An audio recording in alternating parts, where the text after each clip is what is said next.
না না, এই ওষুধ টষুধ আমি কিছু খাবো না। যার জন্য এত সব, সেই যখন আমিও চলে যাব বড়দা, যেদিকে দু চোখ চায় চলে যাওয়া। আর দাঁড়া না, একখানা খবর ঠিকই পাওয়া যাবে। সে খবরটা যে ভালো খবর হবে তার ভরসা কি বড়দা? আমি একখান কথা ভাবছিলুম, ভাবছি একবার ওই মেজবোর বাপের বাড়িতে খবর নেব কিনা। বাবা আমি যাব না, আমি যাব না। না, কারোর যাওয়ার দরকার নেই, আমি যাব বড়দা। দেখো কথাখানা বলেই তো মনে হচ্ছে বিপদে। কেন বুঝতে পারছো না বড়দা? আমি না গেলে সে আসবে না।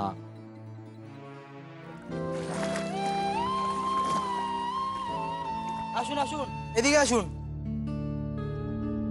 ওই দেখছেন ওখানে যিনি বসে আছেন,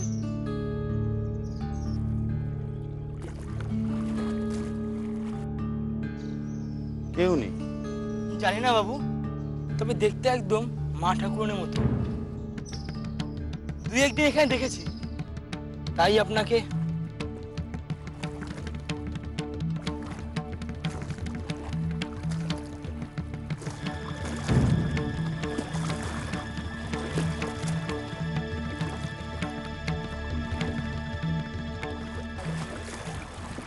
সুবর্ণ,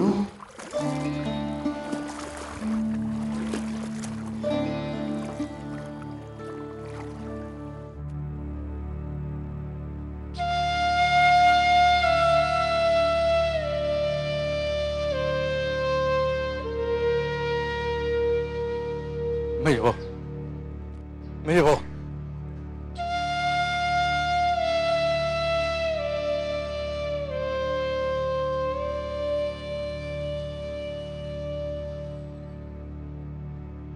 মেজবউ, মেজবউ,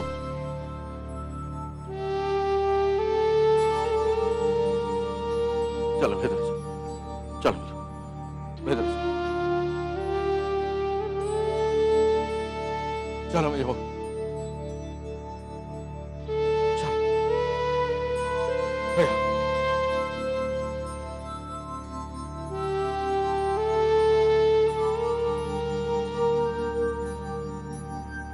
আপনি তাহলে মায়ের সেই ছোটদা?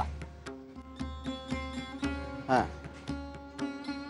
তা মা হঠাৎ কাশিতে আপনার কাছে গেল কেন?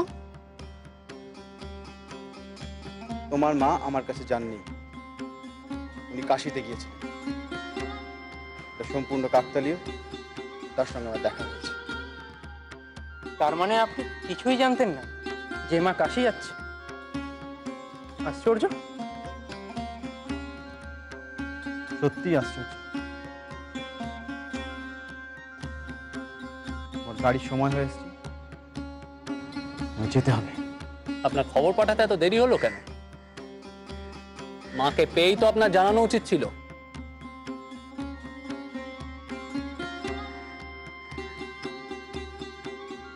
তোমাদের মা যতদিন না আমাকে নিজে থেকে বলছিলেন, ততদিন আমি স্থির করতে পারছিলাম না যে ঠিক কোন কারণে এই বয়সে এসে সে সংসার ত্যাগ করেছে, নাকি সংসার তাকে ত্যাগ করেছে। মেজবউ,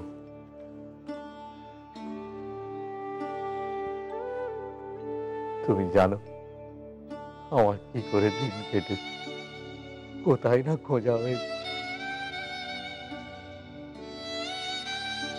কোথায় না গেছি মেজবউ, কোথাও কোনো খবর নেই। জানি জানি সব দোষ আমার। তাই হবে হয়তো।